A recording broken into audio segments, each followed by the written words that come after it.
Bonjour à tous, nous commençons cette vidéo par une liste que vous devez connaître, la liste des 10 premiers nombres premiers, que vous devez savoir retrouver sur un petit bout de papier.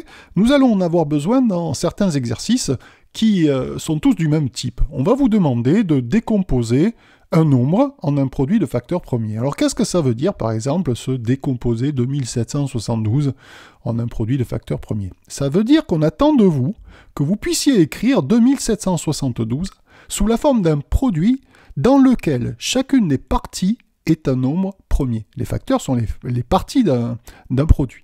Donc chacune des parties doit être un nombre premier. Et ceci est possible pour tous les nombres en vertu d'un théorème qui est tellement important qu'on lui a donné comme nom le théorème fondamental de l'arithmétique et qui dit que si vous prenez n'importe quel nombre plus grand que 1, vous allez tout le temps arriver à l'écrire comme un produit de nombres premiers et uniquement des nombres premiers. Oui.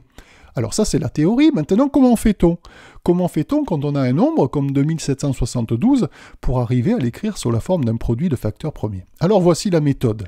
Il s'agit d'écrire sur votre cahier ou sur votre copie s'il s'agit d'une évaluation 2772 accompagné d'une barre verticale. Et ensuite, nous allons nous poser la question de la divisibilité de ce nombre par les nombres premiers que vous avez en haut de l'écran. Mais il faut à tout prix commencer dans l'ordre en prenant le plus petit de tous, c'est-à-dire 2.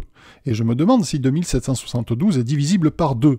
Ben oui, bien sûr. Et j'écris 2 juste à droite de ma barre verticale. Et ensuite, on n'hésite pas à prendre sa calculatrice, si nécessaire. Donc je dis 2772 divisé par 2, et je trouve 1386. Et ce nombre-là, je l'écris juste dessous. Et maintenant, je me pose exactement la même question que tout à l'heure. Est-ce que 1386 est divisible par 2? Si c'est le cas, je reste sur 2, sinon je passe. Eh bien, c'est divisible par 2, bien sûr, encore une fois, puisque c'est un nombre pair. Je divise par 2 avec ma calculatrice, et je trouve 693. Maintenant, est-ce que 693 est divisible par 2? Bien évidemment que non. C'est par contre divisible par 3, je passe maintenant à 3, puisque la somme des chiffres est égale à 18, donc le nombre est divisible par 3, donc je divise 693 cette fois-ci par 3. Je trouve 231 et je me pose encore la même question. Est-ce que 231 est divisible par 3? Ben oui, bien sûr, donc je divise par 3 à la calculatrice, et je trouve 77. Bon, à partir de maintenant, j'ai peut-être plus besoin de calculatrice, parce que je sais que 77 n'est pas divisible par 3, n'est pas divisible par le nombre premier qu'il y a après, c'est-à-dire par 5. Par contre, c'est divisible par 7. Donc je divise 77 par 7, et je trouve 11. 11, bien sûr, n'est pas divisible par 7, mais par contre, il est divisible par le nombre premier qu'il y a juste après. Donc il est divisible par 11, et le résultat est 1. Et on arrivera toujours, à chaque fois en utilisant cette méthode, à un résultat de 1 en fin de liste, juste en bas de notre suite de nombres.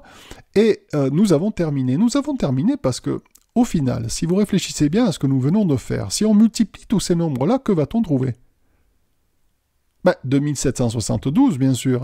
Je fais le calcul pour vous rassurer, si vous voulez. 2 fois 2 fois 3 fois 3 fois 7 fois 11 égale 2772, bien sûr. Nous avons à chaque fois divisé, donc forcément, à un moment donné, quand on remultiplie tous ces nombres qui ont divisé 2772, on trouve 2772. Et la réponse à la question qui était posée, c'est on a donc 2772 égale 2 fois 2 fois 3 fois 3 fois 7 fois 11. Alors pour voir si vous avez compris, on veut maintenant décomposer 3465 en un produit de facteurs premiers. Alors que fait-on? Eh bien on écrit 3465 avec une barre verticale, et puis on se pose la question de la divisibilité par le plus petit nombre premier, c'est-à-dire 2. Non, bien sûr, 3465 n'est pas pair, par conséquent, on va passer à 3. Et bien sûr, 3465 est divisible par 3, puisque somme des chiffres. Si vous faites la somme des chiffres, vous allez trouver 18. 18 est divisible par 3, donc ce nombre est divisible par 3.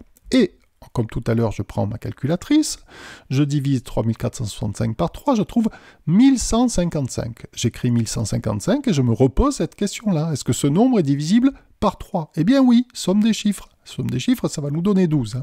Donc je divise 1155 par 3, je trouve 385. J'écris 385 et je me pose encore cette question-là. Ah, là, cette fois-ci, la somme des chiffres nous donne 16, par conséquent, ce nombre n'est plus divisible par 3. Alors, est-ce qu'il est divisible par 5? Bien évidemment, il se termine par 5, donc je divise par 5, et je trouve 77. Alors c'est un pur hasard hein, que nous trouvions le même nombre que nous avons trouvé tout à l'heure dans la liste. On trouve 77, on n'a plus besoin de machine, on sait très bien que ensuite on va pouvoir diviser ce nombre par 7, que ça va nous donner 11 et que ce 11 va être encore divisible par 11 et cela va nous donner 1. Et nous avons terminé. Nous avons terminé, et par conséquent, en multipliant tous ces nombres, nous allons obtenir 3465. Et donc, 3465 est égal à 3 fois 3, fois 5, fois 7, fois 11, et nous avons répondu complètement à la question. Alors pour conclure cette vidéo, j'ai recopié les deux résultats que nous avons obtenus en répondant aux questions, hein, la décomposition en facteur premier de 2772 et de 3465. Alors, à quoi peut bien servir de décomposer des nombres en mathématiques en produits de facteurs premiers?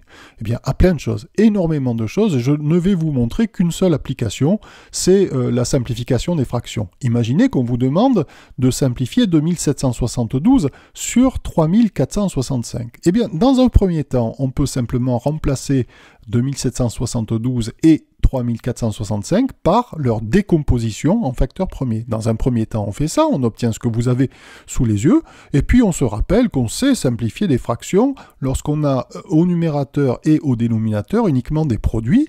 Quand on rencontre un même facteur en haut et en bas, on simplifie. On simplifie par exemple ici par 3, encore une fois par 3, ensuite par 7, ensuite par 11, et il ne nous reste plus au numérateur que 2 fois 2, c'est-à-dire 4, et au dénominateur, il nous reste 5.